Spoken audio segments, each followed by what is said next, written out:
is I think we need to rethink our current thinking. And I think there's some rebranding that needs to go on with some terms. And one of them is leadership, because the number one component of leadership that I'm finding I'm spending the most time on is communication. And I'm almost wondering, really, is it about being a great leader, or is it about being a great communicator? And is that the conversation? And how would that change the dynamic in the organization? Because like I said, I am encountering CEOs that go, Jay, I just don't want to do this. If I can hire someone up, that's not what I want to do. I want to have a relationship with the board. I want to be a visionary. I'm not looking to groom my next leadership team. If you took that off the table and you thought, well, what about being a great communicator? Because now this touches every aspect of the business. So I'll pause there.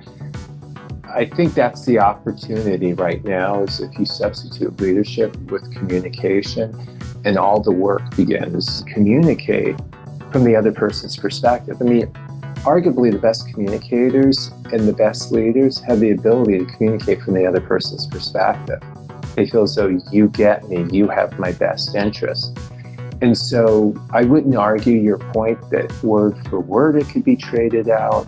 What I would want to invite people to is, whatever you're doing, is to foundationally ask where are our communication skills, because I think that will be the rocket fuel that drives whatever leadership rocket ship that you have.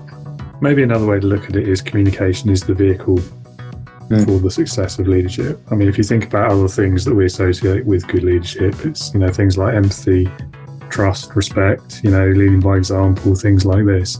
All of those things really are wrapped up and achieved by effective communication. Universal applicability to this approach.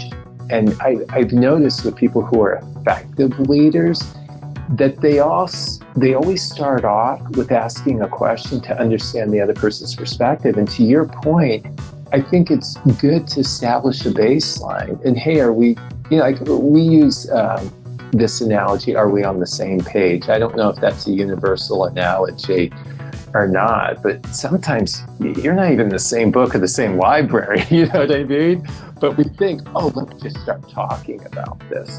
And so to your point, I think if you can ask that question, here's a formula that I believe to be true in my experience, is that when you ask a question, it leads people to believe that you care. You care about their perspective, about their situation. When people think you care, it leads to trust. And so trust is, and that's really the life hack, so to speak, or the shortcut, I think, for any leader, is ask a question. Whether you know the answer or not, because I want people to think that I care, and I want them to trust me, because I know the higher the level of trust, the higher the speed in which things are going to happen. More than 50% of communication, I think, has to be listening. And I think starting with a question is a great way to force yourself to listen and hear what's being said. Whereas a lot of leaders and managers perhaps fall short of that, shall we say. And that's why I go back. And again, it's not to argue it, it's just to think through, is could communication replace leadership? Is that one of the top 3 attributes, I think, unequivocally. And I think, you said I heard this statistic, I'm not sure where I heard it from. I heard at one point 83% of all statistics are made up. So, there's a little bit of a joke in there. My experience has been, when I ask people, what are the attributes or skills of a great leader? What you just said is in that top 3, is that they listen. So if 50% of your effectiveness of a leader is listening, that goes right back to communicating. Listening is that tool. In my lifetime, I have not seen the amount of change in a tight period. And so when you look at the last 3 years, just from a technology standpoint, from a social